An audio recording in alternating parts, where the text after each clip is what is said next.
Hola, ¿cómo están? Bienvenidos una vez más a Fix Rugby, este tremendo espacio que tenemos para disfrutar del deporte de la ovalada, temporada 2026, la segunda temporada de Fix Rugby, y ya le damos la bienvenida a Rodo de Mula. ¿Cómo estamos, Rodo? ¿Qué hace? ¿Cómo estamos? Muy bien. Si es verano, que no se note, dijo Agustín. Exacto. Trajo la de Hawái, así que Nos bueno. ponemos en modo verano, un poquito de color, ¿no? Hermoso. Un poquito de color. Un verano traicionero, ¿no? Que nos pasó unos días de frío tremendo, pero bueno, nada. Acá estamos para hacer un nuevo programa, para calentar la pantalla. Trajimos un invitado que nos va a dar mucha tela para cortar, así que bueno, presentalo vos, Agustín. Este da cátedra de lo que quieras, ¿eh? Este te habla de lo que quieras. Ya le damos la bienvenida a un gran amigo de la casa y un tremendo rugbyista en todos los sentidos de la palabra, como lo es Matías, el Cabeza Benítez. ¿Cómo andamos, Cabeza? ¿Todo bien? Bien, ustedes. Gracias por invitarme y un placer estar acá. Enorme placer de recibirte. A ver, estamos en pleno verano y la pregunta que se hace todo fanático del rugby uruguayo que está acostumbrado a verte desde hace mucho tiempo dentro de las canchas, ¿vamos a tener Cabeza Benítez en Champa en 2026? Es la idea. Estoy haciendo una buena preparación para poder tener un buen año de rugby. Se te nota, estás fino. Gracias. ¿Estás entrenando duro? Sí, muy duro. Doble horario, esta semana de descanso y retomamos doble horario triple. Si ¿Se extraña el alto rendimiento, esa rutina del palo y palo de todos los días ahí en el Charrúa? Creo que es lo que más extraña del Charrúa, es el palo y palo y estar de las 8 de la mañana hasta las 3 o 4 de la tarde entrenando. En el día a día es desgastante, pero cuando no estás extraña, ¿no? Y me da cosa ir al Charrúa y no estar entrenando. Me cuesta mucho. Fueron muchos años también, ¿no? Sí, muchos años y uno que vio la transición de lo que no estaba el Charrúa y ir al Charrúa que está todo ahí. Yo me acuerdo cuando empezamos, cuando mi primera citación a Teros, entrenábamos en el Club One, había que ir al Cante y los Teros a las 8 de la noche, el otro día a 6:30 de entrenar. Si estabas lesionado, fisioterapia en la clínica del deportista, en la vieja que hay ahí en Cordón. Y era como toda una travesía día a día para poder estar a punto de poder representar a la selección. Tremendo. Vos pasaste por esa también, Rodo, ¿no? Sí, exactamente lo mismo. Todo ese periplo que acaba de explicar el Cabeza. Y eso da el pie a que nos cuentes un poco, Cabe, dónde arrancaste a jugar, cómo arrancaste a jugar al rugby. ¿Cómo arranqué? ¿Cómo llegás? Yo jugaba fútbol profesional en quinta división, el Paysandú Fútbol Club, y tenía un amigo, compañero de clase de sexto de ingeniería, que todos los días me jodía. Dejaba el fútbol o venía a jugar un deporte de verdad. ¿De qué jugabas al fútbol? Arquero. ¿Mirá? Arquero y bueno. Gordo siempre largo. Bueno, pero no. A ver, ya con las manos por lo menos tenía un cierto dominio, más que jugador normal. Sí, igual ahí pesaba 80 kilos, 75 mojado. Y bueno, un día volví a Paysandú de Montevideo, de un partido de quinta, Paysandú defensor. Volví de noche, me llama este amigo, me dice, vamos a dar una vueltita. Me pasó a buscar por casa, fuimos a tomar un trago. Volví y me dice, mañana te paso a buscar a las 10 de la mañana. Digo, bueno, dale. Mensaje 9:30 de la mañana el otro día, a preguntar los zapatos largos, o sea, yo tenía zapatos largos, pero de 6 tapones. Y bueno, me llevó al Trébol, a Paysandú Golf Club. Me enseñaron a formar de segunda. Me dijeron, mirá, la pelota se pasa así. Perfecto. Me acuerdo clarito, partido Trébol, Cuervos, sub-18. Hicieron como un rejunte, por justo ese año Trébol, fue 2004 o 2005, no recuerdo. 2005. Trébol, si no presentaba la categoría, perdía el año que viene para presentar la categoría, sub-18.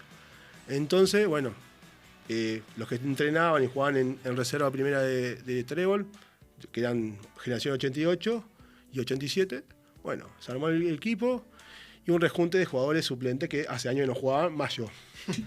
Y bueno, me acuerdo que empezó el partido, primer pelota, se armó una gresca, y me acuerdo que uno que estaba de suplente dice, acompañame adentro de la cancha. Y me acuerdo que el juez era Marcelo Piñeiro, y dijo, los suplentes, como sanción, los suplentes no pueden jugar. Ese fue mi primer acercamiento. La primera experiencia. La primera experiencia. Hermosa. Y bueno, a esa semana, entrené toda la semana en Paysandú Fútbol Club, mi entrenamiento que tenía, entrenamiento arquero, entrenamiento de cancha con el equipo, y fui martes y jueves a entrenar con la Sub-16 de Trébol, y me quedé a entrenar con primera. Ahí me enseñaban a pasar un poquito más la pelota, un par de cosas más. Y el fin de semana ese que no había fecha de campeonato uruguayo de fútbol, viajo a Montevideo a jugar contra Champañat. Donde la cancha de fútbol hoy, Sí. ahí era la cancha de rugby, me acuerdo que debuté, jugué todo el partido, creo que había hecho 20 penales. O sea, de offside, pero después corrí por toda la cancha, yo entrenado estaba. Y bueno, ahí tuve que tomar una decisión porque, ¿qué pasaba? En el fútbol, viste, era muy complicado. O terminás el liceo o te dedicas al fútbol. Y ya había tenido un par de malas experiencias de que se me habían caído un par de contratos. Entonces tomé la decisión de decir, bueno, voy a terminar el liceo, voy a seguir estudiando y el rugby me lo va a permitir. Y bueno, 2005, 2006 empecé a jugar, hice toda la pretemporada de rugby y a mitad de año me llaman a una preselección que fuimos a jugar a Buenos Aires y dije, es por acá. Y bueno, y ahí empecé a jugar. ¿Y te gustó de entrada? Sí, me gustó, o sea, me gustó el contacto, me gustó, no sé, me atrapó algo que no sé, que el fútbol, ya viste como que estaba dudando.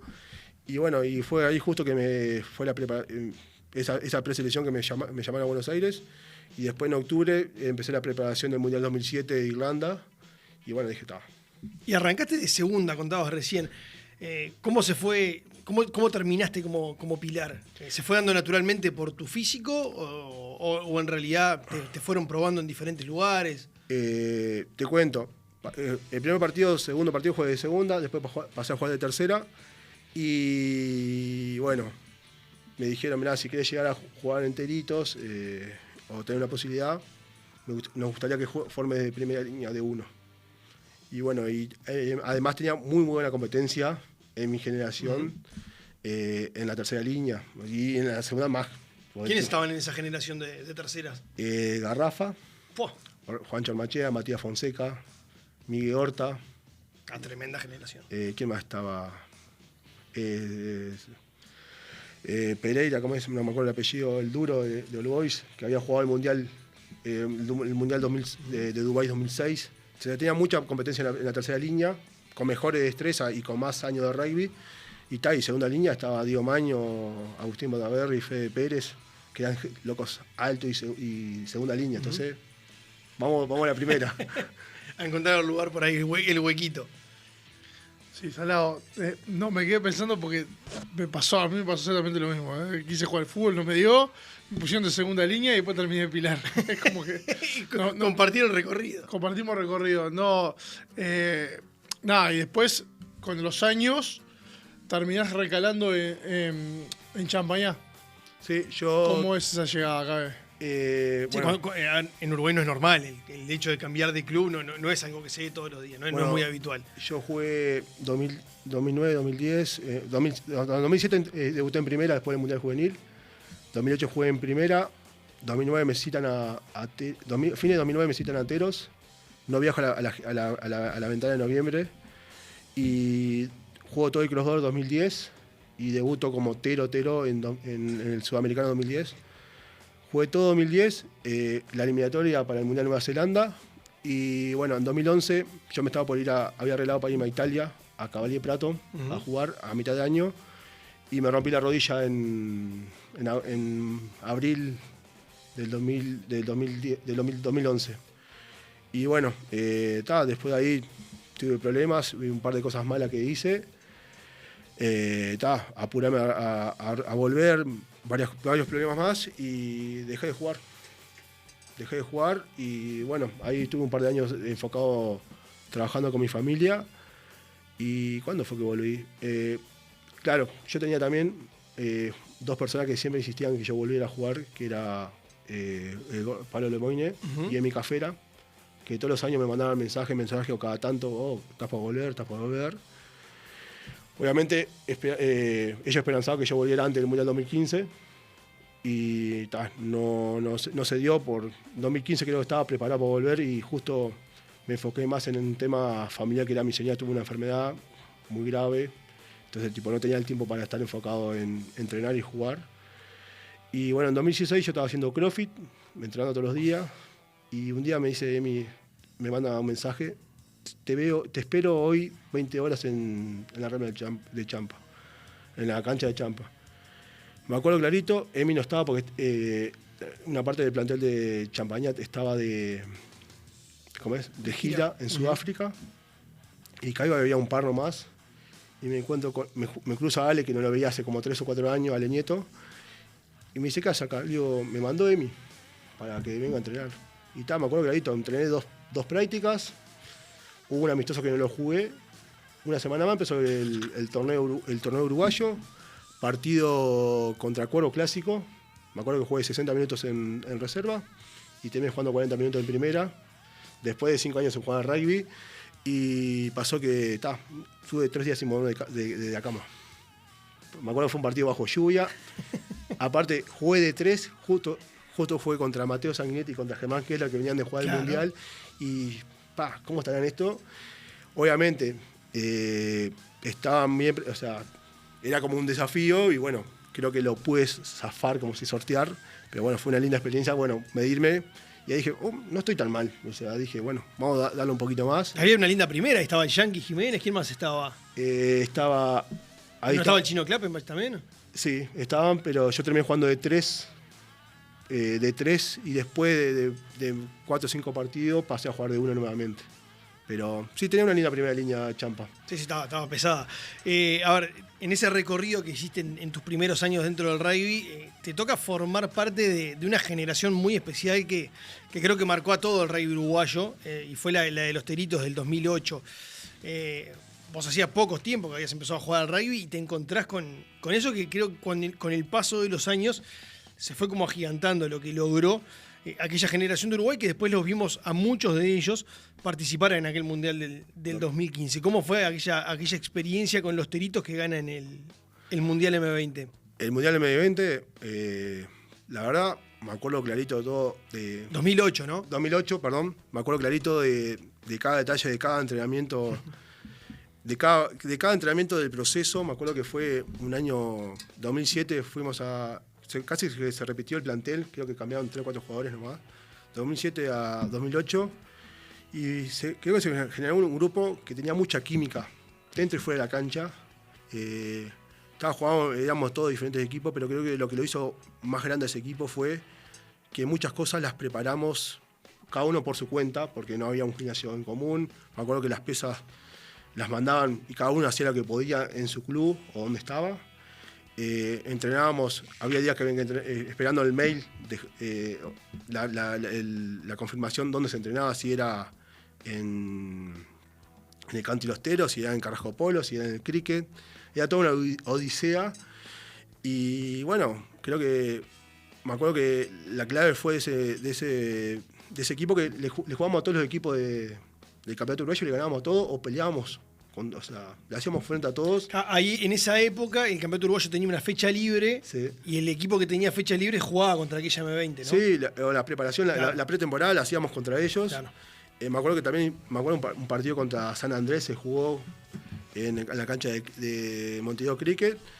Y bueno, creo que hubo muchas cosas entre el 2007 y 2008 que formaron ese equipo y lo forjaron a ser un gran equipo. Y después haber ganado la semifinal o el partido de la serie contra Georgia, que me acuerdo que los georgianos tenían el 90% de los jugadores contratados por equipos franceses y todo, y que le hayamos ganado ese partido. ¿Cómo se lo ganamos? Defendiendo 20, 30 minutos el ingol y que no iban a entrar. Fue increíble. Y después de haber ganado la final contra Chile, que estaba todo para que Chile salga campeón, que era también la generación dorada de Chile. Claro.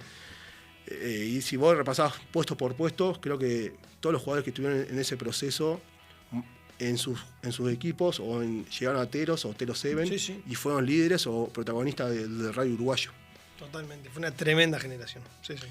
Y después de todo eso llega de vuelta a la selección. Otra vez se abre la puerta de los Teros, otra vez llega la citación, y a partir de ahí empieza todo un periplo de años que te encuentras en el rugby profesional o semiprofesional, ¿no? Entre Teros, Peñarol, Gira, te toca ir a un mundial. Contá un poco de esos años, esa experiencia, ese primer mundial, después de haber vivido tantos tropezones. Creo que me acuerdo clarito, después de 2017, 2018, me acuerdo que era el único jugador de Teros que había jugado todos los partidos de del proceso. O sea, ¿cómo es? La América, Sudamericano, eliminatoria, ventana de noviembre, ventana de julio. Eso es toda la etapa post-Mundial 2015, 2016, sí. 2017. Había jugado todos los partidos y bueno, me acuerdo que la primera desilusión fue que después que terminó la ventana de noviembre de 2018, hace una reunión y yo no estaba en el grupo de WhatsApp y en la reunión con el mono, y lo llamo al mono y le digo, bueno, quiero saber porque si venía jugando todos los partidos, ¿qué pasó?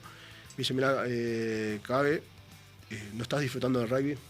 Yo había tenido una lesión 3 meses antes de noviembre, un esguince de clavícula, grado 2 o 3, que se me desplazó.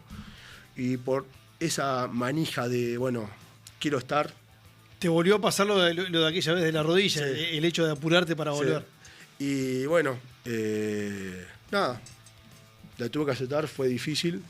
Tuve que enfocarme en, primero, que no podía dormir bien porque tenía un dolor de hombro que si dormía de costado me dolía mucho. Hice una recuperación con la esperanza de que en algún momento me llamaran para el Mundial 19, porque me acuerdo que faltaban 6-7 meses y yo, tipo, mi objetivo era el Mundial. Jugaba en el club, pero estaba jugando enojado, estaba jugando, bueno, con molestia, con toda una presión que era innecesaria, y me acuerdo que el hermano me dijo, oh, Cabeza, volví a disfrutar del rugby, no estás disfrutando. Bueno, está, pasó que no llegué, no quedé en la lista, y bueno, empezó ese Peñarol, el primer Peñarol 2020. Sí, el de la pandemia. El de la pandemia. Yo tuve conversaciones para poder ser parte de ese equipo. Justo una invitación de un familiar me invitó a estar un par de meses en donde él vive. Y me fui a un lugar donde había en Qatar. En Qatar. Soria. Vamos a decir, es pariente de Soria, el jugador de fútbol, estuvo en Qatar. Sí, allá, ¿no? Sí, allá. Qatar, y una leyenda en Qatar. Con el objetivo de llegar al Mundial 2026. Además, jugó el último partido de la eliminatoria de Qatar.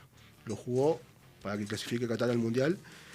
Bueno, tal vez me invitó, o sea, yo soy primo hermano de la esposa, me invitaron a pasar un par de meses allá y me fui con la condición de poder entrenar y recuperarme bien allá de toda la lesión y todo, y como que fue un aire.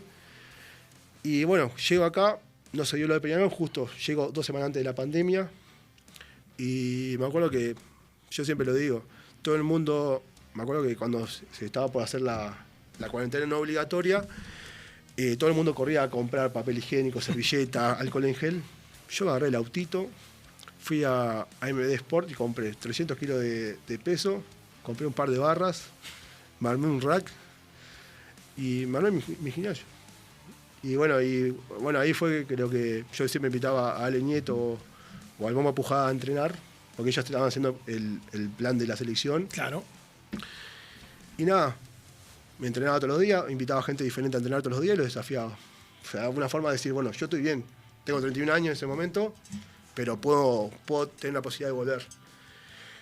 Y bueno, pasaron los meses, se retomó el torneo uruguayo en agosto, creo que fue, por ahí, hubo un par de partidos de preparación y empezó el torneo. Y un día estaba entrenando la M13 de Champagnat y 3 llamadas perdidas del Mono Menezes. No, se equivocó, dije. Se equivocó de mensaje, se equivocó de persona. Seguí dirigiendo, llamada del Cochi Durán. No, ¿qué está pasando acá? Hasta que logro atender, porque después de la práctica me dice, mirá, Cabeza se lesionó el cepa, necesitamos un pilar para los próximos partidos, que se jugaba un Super 4 en Uruguay, en Burbuja. Te esperamos el lunes. Tenés que hacerte un test de COVID, no sé qué más. Dale. Que vino Chile, vino Brasil. Sí. Y bueno, yo era una persona que no, o sea, hice un par de entrenamientos, optaron porque quede Facu Batá, que era opción de 1 y de Hooker.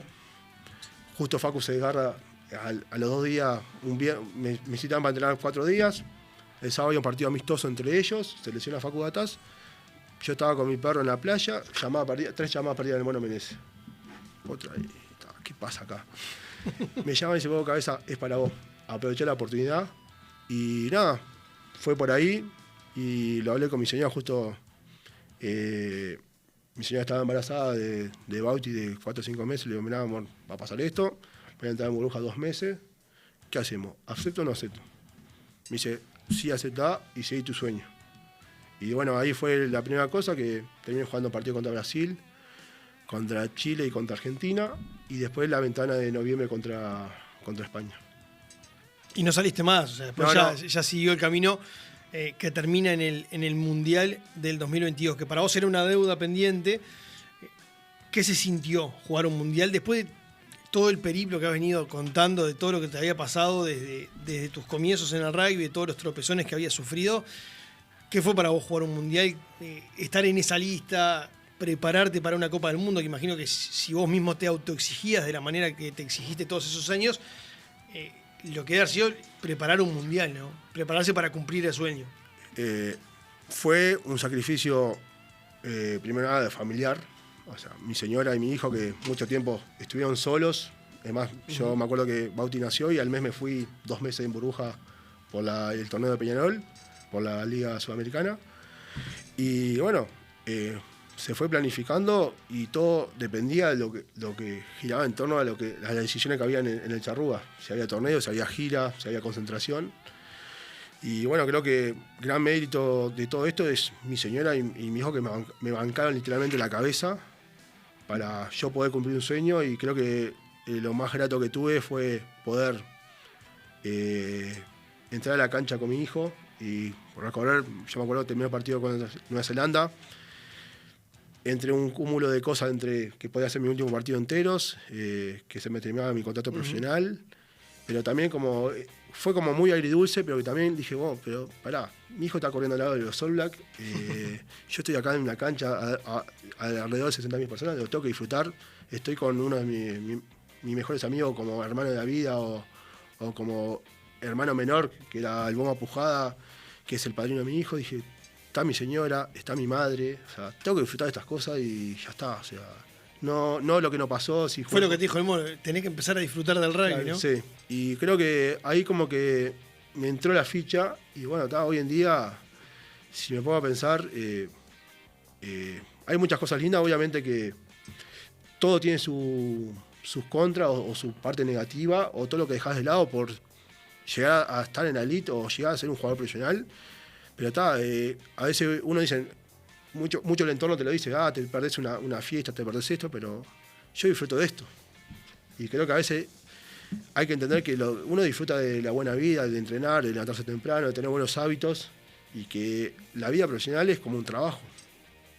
Tal cual, y laburar de lo que te gusta, que no es poca cosa. Claro, que te paguen, o como dice, que te paguen por mover, hacer pesas, correr y pasar la pelota y taclear. Bienvenido sea. Tal cual. Bien, y en el medio de todo eso te enrolás en un trabajo que es el social, ¿no? En el que compartimos muchos años, que es esto del rugby social, pelota al medio de la esperanza, el rugby de las cárceles. ¿Cómo llegás al proyecto? Hoy sos, valga la redundancia, la cabeza del proyecto, ¿no? Manejando un poco ahí el tema de lo que es rugby en lo social. ¿Cómo llegás y en qué etapa está el proyecto hoy en día? Bueno, primero llego por un amigo, por Carlos Arbolella, el Dulce, que un día, justo Teros 2010, pretemporada, me dice, ¿qué tengo que hacer el viernes de tardecita? Digo, de tarde. Nada, acompáñame. Voy, el Dulce había hecho una investigación para la facultad, que era qué impacto tenía el rugby en una sociedad de contexto. Cuando elegimos una cárcel, se hizo una entrevista, a ciertas personas se le dio rugby y a otras no, y se volvió a evaluar. Bueno, eso fue un año, 2, que se hizo 2010 a 2012 más o menos, que en sí ahí era todo honorario y era el apoyo que teníamos, que era una camioneta, nos llevaba al Concar. Nada más. Y nada, fue como que me atrapó. ¿Y qué sacaron de esa experiencia? ¿Qué sacamos? La evaluación dio que todas las personas que empezaron a hacer rugby mejoraban sus hábitos, su conducta, sus hábitos dentro del módulo, dejaron de fumar y empezaron a relacionarse nuevamente con su familia. Que eso fue algo muy positivo, y es más, me acuerdo que justo en 2011-2012 hubo un motín en el módulo 5 y las personas que ayudaron a todos y que defendieron todo fueron los que hacían rugby. Y Y obviamente que esa evaluación fue presentada en varias investigaciones y ganamos premios, que esos premios fueron enfocados en ayudar a los privados de libertad. Está buenísimo. Bien, y a partir de ahí arranca una idea que se cae en un momento. Se cae. O tiene un impasse. Tiene un impasse de 2 o 3 años, que porque ya, me acuerdo, yo empecé a trabajar con mi familia en una productora de eventos y no tenía tiempo. Carlos Abrella empezó a trabajar en una empresa. Danilo Bota, que éramos los 3 que habíamos empezado, empezó a trabajar más seriamente como abogado, entonces como que se diluyó. Hasta que después, con el furor del Mundial 2015, Agustín Iparaguirre, el director del programa Pelota al Medio, se acerca a un amigo de él, del Cristian, que conocía a Pino, a Sebastián Peñeruga. Hubo una reunión y bueno, y ahí acercaron las partes. Se reunió Carlos Abrella con Pino y Agustín, y junto al equipo, que éramos Carlos, Daniel y yo, y sumaba 2 más, a Ignacio Seco y a Álvaro Crobeto de Trébol. Y empezamos a trabajar una vez por semana en marzo 2016. Justo ahí Carlos se tuvo que se fue a estudiar a Estados Unidos, me dejó como abanderado de todo. Y bueno, empezaron a haber buenos resultados, y hasta que hicimos una propuesta de ampliar el programa al todo el Concar, ahí donde ingresó Rodo y Ale Nieto. Y bueno, me acuerdo que hicimos una propuesta de trabajar 6 horas diarias de rugby, 3 veces por semana. Me acuerdo que nos sacaban gente y nos enseñábamos rugby, tipo como si niños, bebés gateando, nosotros los agarrábamos y los devolvíamos caminando, pero que jugando a rugby. Y fue una linda experiencia que obviamente que después, con la experiencia y viendo cómo funcionaba la cárcel y todo, no se pudo mantener en el tiempo, pero marcó un precedente donde 2 o 3 veces por semana en cada cárcel que hay rugby, se mantiene 2 a 3 horas de trabajo con 2 o 3 grupos de rugby, de personas que van rotando. Hoy ¿cuántas personas forman parte de este programa? No de educadores, sino de personas privadas de libertad. ¿Cuánta gente hoy está involucrada a este programa de reinserción social? Y que participen de actividades de rugby, estaríamos entre las 600 y 700 personas, entre todas las unidades del Uruguay. Son muchos. Sí. Son muchos. Hay unidades que participan por el medio del convenio que entre el Ministerio y Ministerio del Interior, Pelota al Medio y Unión de Rugby. Después hay parte que participan por la Fundación Fénix, que eso es más, hacen rugby, pero también le piden ciertas cosas como el rezo de una virgen y otras cosas.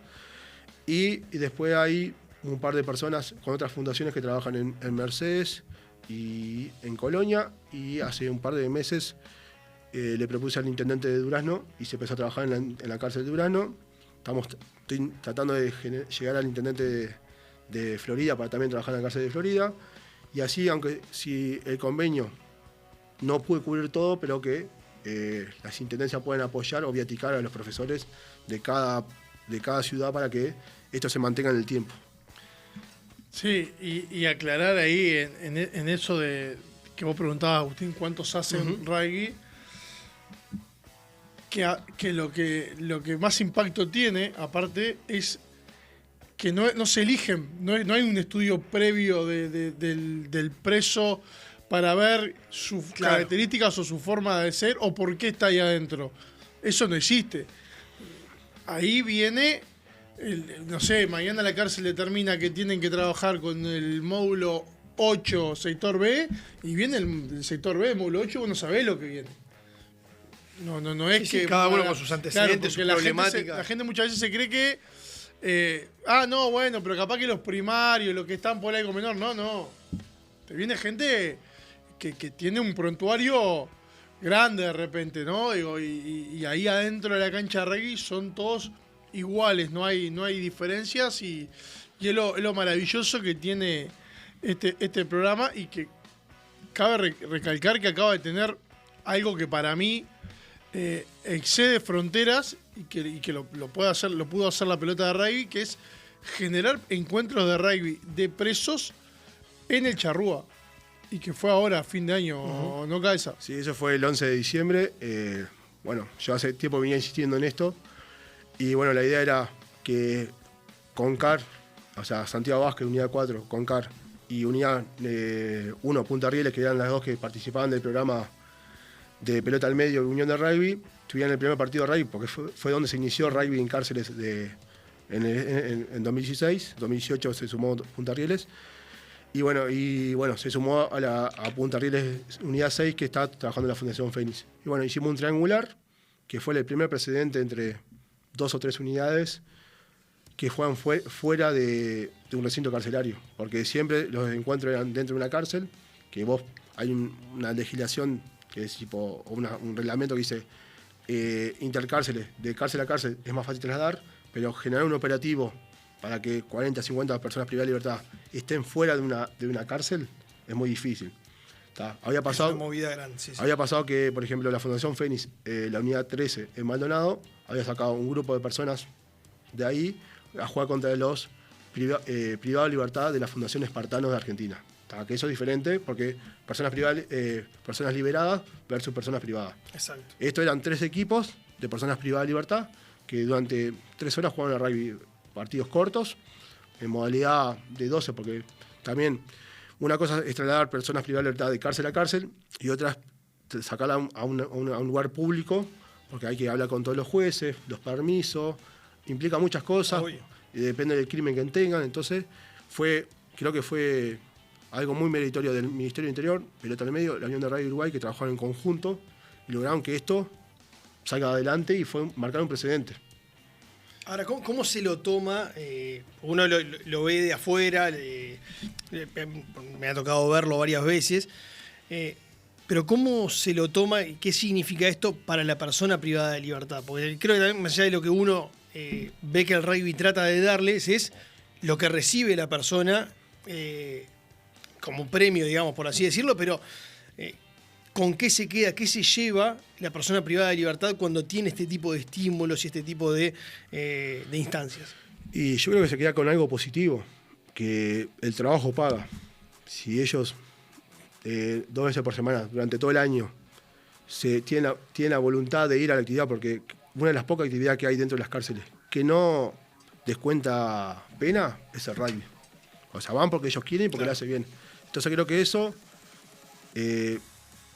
generar un encuentro donde vayan a jugar. A ver, el Estadio Charrúa es la tierra del Austero y es el estadio de rugby nacional. Exacto, es como ir para un jugador, para alguien que le gusta el fútbol, es como ir a jugar al Centenario. Claro, es así.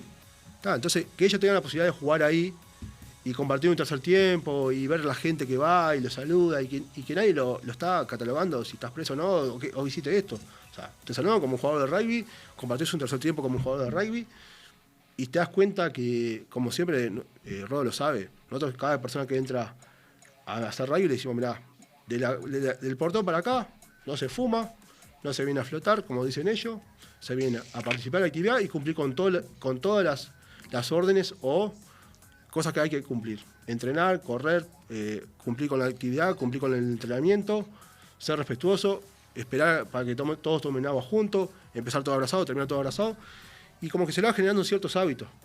Y bueno, y eso ellos después lo empiezan a absorber y más, y te terminan preguntando vos qué haces de tu vida, y vos no querés contar mucho, pero se terminan enterando, y lo que ven que va gente que hace 1000 cosas, que hacen 1000 cosas en el día, y siguen adelante y no están cansados y no son vagos. Claro. Entonces eso también es un precedente. Si vos le preguntás a Rodolfo hace esto de mañana, lleva a su hija a la escuela, después trabaja en su negocio, después tiene esto. Le preguntás al otro profesor, no, mira, yo trabajo en una empresa, después vengo, me cambio rápido y vengo a dar una mano acá. Entonces como que eso también le va generando, yo estoy todo el día encerrado en una celda y no hago nada. Y venís acá, estás cansado. Sí, claro, ¿y qué pasa? Y una estadística que nunca la pudimos tomar, que yo siempre me pongo contento, pero muchas veces pasa que las personas que empiezan a hacer rugby, después de 3 o 4 meses dejan de hacer rugby, ¿pero por qué? Porque consiguen comisión o consiguen entrar a estudiar. Y cuando me dicen, profe, ¿no te enojas? Digo, no, si vos empezás a trabajar o a estudiar, yo me pongo contento, porque tenés la mente ocupada.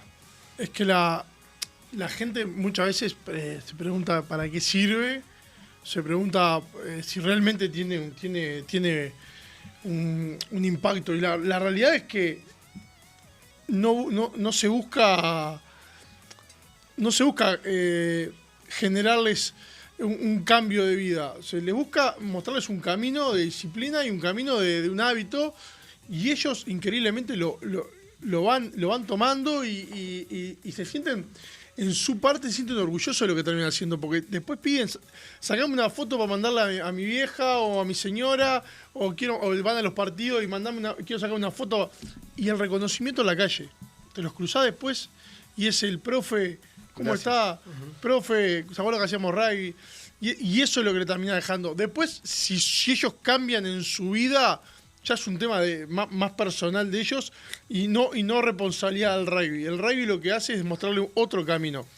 Y han habido casos de presos que han salido y han querido jugar al rugby afuera y han llegado a jugar al rugby. Lo que pasa es que es muy difícil porque no tienen el hábito deportivo, muchos de ellos, ¿no? Entonces, sostenerse en el tiempo después es más complicado. Pero es un trabajo tremendo. Pero no solo en las cárceles trabaja acá con pelota al medio. También trabajo en los barrios y en las escuelas. Además, la última intervención que hicimos con rugby fue hace poco que le pegaron a una directora, a una maestra ahí en Belloni. Y bueno, que hubo un par de días de paros docentes. Exacto, y bueno, las últimas 3 semanas de clase, con pelota al medio, me llama el director Agustín y me dice, Mati, vamos con rugby por ahí, vamos a trabajar tipo actividades lúdicas y tratamos con ciertos ejercicios de erradicar la violencia y mostrar que no es por ahí. Y bueno, vamos con un par de profes, un asistente social, un psicólogo, y como que hacemos un 360 de varias actividades, tipo entre juegos y trabajo con el psicólogo.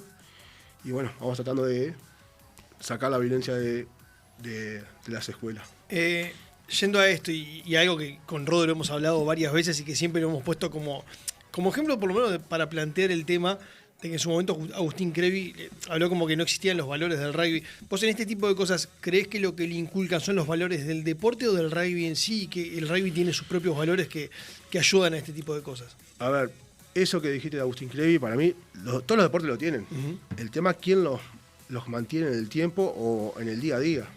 ¿Me explico? Porque, a ver, el fútbol también tiene... Bueno, yo cuando te presenté, por eso mismo hablé de un rugbyista en todo el sentido de la palabra. No solamente la persona que juega al rugby, sino que vive con los valores del rugby en el día a día, en su vida diaria, más allá de lo que pasa en la cancha. Claro, yo siempre digo, yo soy un luchador y un peleador. O sea, a mí nadie me dio nada, nunca nada. Y siempre peleé por un puesto en la selección, un puesto... peleé por la actividad en rugby en cárceles.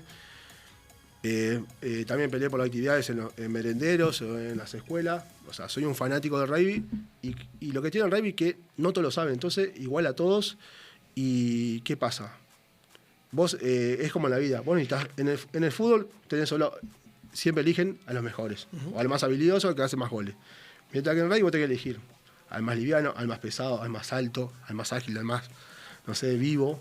Necesitas un combo de cosas. Entonces creo que el rugby es una gran herramienta para transmitir valores.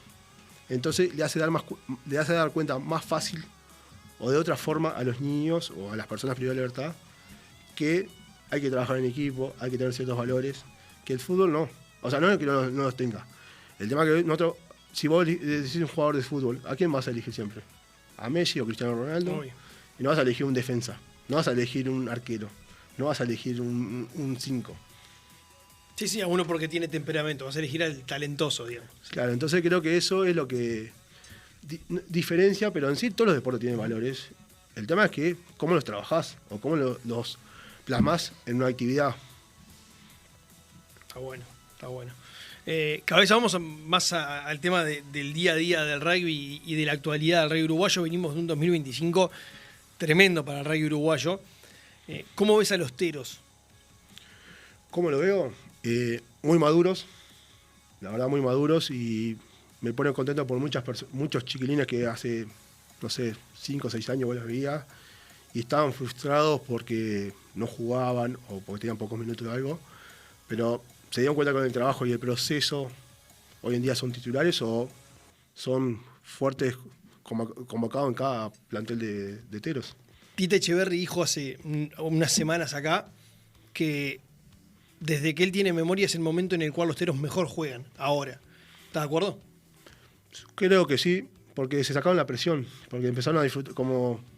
yo creo que el Mundial 19 se trabajó solo en ganarle a Fiji y choquear al mundo. En 2023 dimos todas las fichas a ganarle a Italia, no se dio, y creo que con el diario del lunes, capaz de la ficha de ganar a Francia, que se nos escapó por detalles. Entonces creo que hoy los teros no planifican a quién hay que ganarle, sino entran a jugar. Y creo que ahí cambió mucho la cosa. Pero también es una madurez también de todos, porque Tite ya tiene 8 años, o sea, 8 para... Tiene de 2016 que estaba en Uruguay 15, lo que sea, maduró. Santi Álvarez se volvió un 9 líder. O sea, todos los jugadores tienen... Y también, ¿qué pasa? Esto también es parte del Charrúa. Hay chiquilines que están hace, no sé, de 2016 juntos entrenando, compartiendo momentos. Y también esa química se ve dentro de la cancha. ¿Y el rugby local cómo lo ves, Javé? Lo veo por momentos bien y por momentos muy flojo, pero también creo que estamos muy pendientes de... Los clubes están muy pendientes de que me sacan jugadores y que esto y lo otro, pero es parte del proceso y del crecimiento. Y yo como jugador, si a mi club le llevan 3 o 4 jugadores ateros o al centro de Charrúa, yo me pongo contento, porque eso es lo que va a hacer. Que si no llegan a llegar a ser teros o lo que sea, vienen con una carga más de destrezas y de horas de entrenamiento de rugby que si las enfocan bien en el club, mejora el club. Creo que ha pasado que muchos de los clubes se están quejando que los jugadores y eso, pero no hay que quejarse, sino preguntarle al jugador qué quiere. Si el jugador quiere jugar en el club o quiere llegar a ser parte de Terocen o de los Teritos o de Teros o de Peñarol. También hay que hacerse esa pregunta. ¿Qué quieren los chiquilines? Hay pocos casos que han dicho, yo quiero jugar en el club. O después de jugar varios años enteros, dice, bueno, este año quiero jugar en el club. Pero creo que la impronta acá, cualquier jugador que entra a jugar en primera o juveniles, es llegar a representar al país. Y yendo a eso, y ahora que se empiezan a ver algunas cartas sobre la mesa, ¿no? ¿Con qué torneo 2026 cree que nos vamos a encontrar?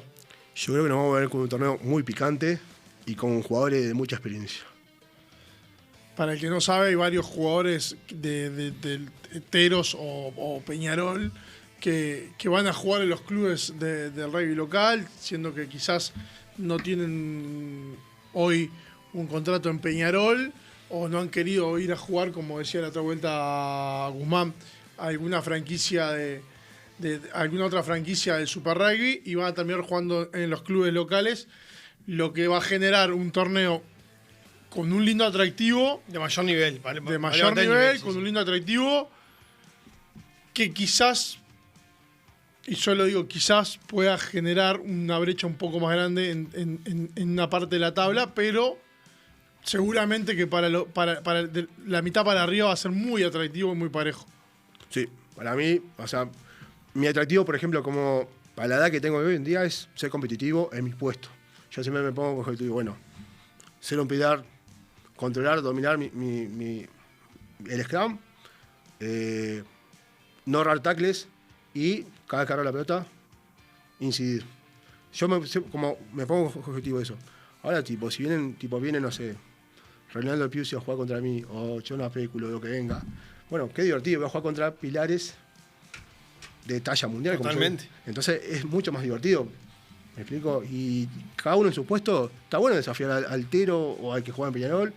Y para mí es un motivador. Totalmente. ¿Le cerrás la puerta a la selección? ¿Lo das como una etapa cumplida o tenés la esperanza del día de mañana, si tu nivel te lo permite, y si puedes dar una mano, de tener la puerta abierta en Uruguay? Siempre. O sea, creo que cualquier jugador que juega, sigue jugando, y si estuvo en Teros o lo que sea, siempre tiene la ilusión de volver o de volver a representar, porque vos jugás un partido y no sabés si el próximo vas a jugarlo. Y está. Si hoy me siento joven, me siento con ganas, y si Rodolfo me llega a citar, bienvenido sea. Me encantó. Yendo también al presente, digamos, ¿cómo, también lo hemos hablado bastante con Rodo en todo esto, esta vorágine que está viviendo el rugby de alto rendimiento de Uruguay, lo complicado que ha sido para Uruguay el recambio de primeras líneas? Cuesta mucho tiempo generar un pilar hecho y derecho, digamos, con todo lo que se necesita para el rugby de hoy, que sea, vos decías, que incida con pelota cuando está como ball carrier, que tenga los conocimientos y las mañas necesarias para el scrum, sabiendo que obviamente que se miden también a jugadores de talla mundial. ¿Es complicado, lleva muchos años generar un jugador de ese estilo? No, yo creo que no. Creo que lo que tiene que hacer un pilar, diferenciando de los otros puestos, jugar la mayor cantidad de partidos posible contra quien sea. En reserva, en primera, contra todos los clubes, en franquicia, lo que venga, tiene que jugar. Por lo menos 30, 40 minutos. Y si, como se hacía antes, si vos nos podés jugar, nos llegas a jugar minutos enteros, que te mandan al otro día a jugar en el club y jugar. Que pasó muchas veces y eso le hace bien. Porque quedas caliente el sábado que no pudiste jugar, o jugaste 5 minutos, al otro día tenés que ponerte los pantalones y jugar. Pasó en el torneo uruguayo, que hubo jugadores que no quedaron dentro de los planteles y al otro día estaban jugando con su club. Me acuerdo del Caballo de los Santos, jugó todo el partido en reserva contra Champa, con Cuervo, y también jugó en primera. Y es por ahí. Yo qué sé, si sos joven tenés que jugar y dejarse de pavadas, no, que esto, hay que jugar al rugby, es la única forma de crecer. Creo que hubo una época en la que había un mito de que las primeras líneas, cuanto más viejos, mejor, o no, era como que maduraba. Sobre todo para el scrum. Era como que maduraba. Hoy el rugby internacional nos muestra que ya no, cada vez son más jóvenes. Por más que perduran en el tiempo, cada vez los pilares son más jóvenes a nivel internacional. Lo que me parece que sí está pasando en el rugby local nuestro, que es una de las cosas que hablamos los otros días y que tenemos que ir cambiando los clubes, es que no los preparamos los primeras líneas. No los preparamos. Entonces, claro, cuando llegan a la 19 y empiezan a tener algo de empuje, están muy verdes. Muy verdes. Y ahí es donde se ven las grandes diferencias entre los pilares más grandes y más veteranos del rugby local y los más jóvenes, ¿no? Les pasa a los seleccionados. Entonces por eso les cuesta, me parece que tanto insertarse. Porque como tenemos muchos años de scrum sin empuje, entonces ponemos a uno ahí y nada, y que se pare, nos lo armamos. Me parece que ahí es donde los clubes tenemos que empezar a ir cambiando ese hábito de también, así como preparamos al 9, al 10 y al segunda línea, empezar a preparar el primera línea para cuando le llegue ese momento. Estoy de acuerdo. Creo que hoy en día, como rugby cambió también porque hay que hacer más cosas que antes. Porque antes en primera línea, cuando yo empecé a jugar rugby, entraba al scrum y después caminaba toda la cancha. Exacto. Y ahora, un jugador, un primera línea tiene que taclear, pescar, contrarraquear, correr tantos metros, tener tantas aceleraciones, tener tanta incidencia en el juego. A veces nos preocupamos de todo lo que no hace, o sea, que corra más que esto, y nos olvidamos de lo por qué, de su puesto. Lo primordial, de lo claro. primordial. Yo creo que hay que enfocarse en las primeras líneas. O sea, un jugador tire bien en line, juquea y sea el abanderado de eso, y el pilar derecho como izquierdo cumplan sus funciones. Después que dominen la parte del scrum, le vamos sumando cositas. Pero acá, hoy en día se hace al revés. No, tiene que correr el bronco en tanto tiempo, tiene que hacer tanto cosas. Y después no cumplimos donde se tiene que cumplir. Obviamente que con las reglas nuevas y ciertas cosas, se está tratando de que el scrum sea medio incidente, pero... El scrum sigue siendo el scrum. El scrum, listo. Totalmente. ¿Y en Champa cómo se trabaja en ese sentido? ¿Ves que se le da la importancia que merece? Porque una cosa, por ejemplo, que hemos hablado mucho este año, el año que pasó, fue el crecimiento que ha tenido, por ejemplo, All Boys en los últimos años, principalmente en el pack de forwards, donde trabajó mucho, y después de 2-3 años de mucho laburo, hoy tiene seguramente el mejor pack del rugby uruguayo, sobre todo la mejor primera línea del campeonato uruguayo. En ese sentido, ¿ves que Champa está trabajando bien o qué les cuesta? Por el momento se trabaja y hemos planificado con Ale hacer como una academia o un proyecto de trabajar con las primeras líneas aparte o hacer extras. Yo, por ejemplo, que soy el año pasado fui entrenador de la M19 y la anterior de M17, me enfoqué mucho en esas cosas, o sea, pilares y defensa y ataque de mall. Pero es como que vos podés planificar, pero también depende de los jugadores que quieran, me explico, porque vos podés armar las mejores sesiones de rugby, de scrum, lo que sea, pero si la gente no está dispuesta y no va preparada a entrenar, yo creo que Champa tiene muy buen staff, o sea, tiene a Ale Nieto y tiene gente que sabe mucho de scrum y lo tiene que aprovechar, pero eso depende de los jugadores, de las ganas y bueno, yo siempre le digo a los que dirijo, chiquilines, llámenme, si necesitan algo, estoy disponible, nos juntamos, no sé, donde sea, hacemos esto y lo otro, pero todo es un tema de trabajo y dedicación del punto de staff y jugadores. Y de estar convencido también. ¿Un buen scrum o un buen mall? Las dos cosas. No, bueno. Y depende de lo que va a ser el equipo, el juego. ¿Me explico? Si vos tenés un buen line, podés tener que también pretender un buen mall. Pasó en Champa. Tuvimos un muy buen scrum, pero no supimos tomar las decisiones necesarias para dañar afuera. Y nos preocupamos. Y el mall, yo siempre lo dije en la segunda parte del año que jugué, no hicimos ningún try de mall. Lo teníamos la pelota, pero había desconexiones que no pudimos hacer un try de mall. Podés tener un mall dominante, pero que si después no lo puedes traducir en una punto, jugada de ataque de peligro. Y lo que nos pasó en Champa, por ejemplo, con el scrum. Claro. Fuimos dominantes en todos los scrum que tuvimos. O tuvimos todas las pelotas, pero no hacíamos daño que teníamos que hacer. O sea, yo siempre digo, como si tenemos un scrum central o un scrum izquierda o derecha, dentro del 22 nos termina en try. Si vos ves el Super Rugby o ves el Top 14 o ves la Premiership, todos los scrum dentro del 22, si tienen estabilidad, el 90% termina en try. Porque tenés 8 personas, 16 personas agrupadas y tenés 7 contra 6 y espacios. Y a 5 metros y tu equipo atacando con jugadores en velocidad. Sí, y con la inercia que lleva. Claro. Sí. Totalmente. Voy a volverte un poquito más atrás, algo que mencionaste hoy, de la forma en la cual lo viviste con tu hijo, pero para vos personalmente, imagino que jugar contra los All Blacks en un mundial debe haber sido un sueño, para vos tenía un sabor especial porque vos sabías que podía ser un partido que marcaba un quiebre en tu relación con la selección. ¿Cómo lo viviste? El hecho de enfrentar a los All Blacks en un mundial, a estadio lleno, con esa connotación de que podía ser el último. Lo viví con una gran emoción, pero como ya te lo dije, con un sabor amargo, o sea, agridulce, como se dice. Y creo que fue, siempre lo digo, todo el mundo... ¿Pensabas en eso mientras estabas en la cancha o no? Cuando te dije, voy a disfrutar de esto, porque no todos juegan contra Nueva Zelanda y hay una estadística que creo que hay no sé cuántos jugadores que juegan contra Nueva Zelanda o cuántos países, creo que son 11 o 12 equipos, selecciones que han jugado contra Nueva Zelanda. Nada, me sorprendió la agresividad en el contacto. De todos. De todos. No importaba la posición de todos. No. Claro, como que lo trabajamos en la semana antes del partido, que teníamos que estar alerta al pase interno, al de afuera, el agua, el pase libre, todas las opciones que manejaban. Y creo que Uruguay estuvo en partido hasta el minuto 28 o 30, hasta que fue el pase de Mackenzie que nos mató de cabeza. Sí, claro. Nos mató de cabeza y me acuerdo que el mono dijo en su momento en el tiempo, estamos perdiendo 28-0 y estamos en partido. Se lo iniciaron 2 tries. Y cuando entré a jugar, que faltaban 30 minutos, me acuerdo, estaba Scrum, me acuerdo que estaba con la primera línea que dije, acá trae Scrum, o vamos al piso y quedamos inválidos, pero no adentro no vamos. ¿Viste? Por suerte fuimos un poquito para adelante, ya la sacaron y fueron traídos afuera. Y me acuerdo que sale la pelota, dije, acá me lleno el hombro, a ver si levantamos algo, ¿viste? Y la verdad me acuerdo que terminé rodando y diciendo, qué contacto fuerte tienen, qué agresividad. Pero me sorprendió que hacían las cosas simples, bien.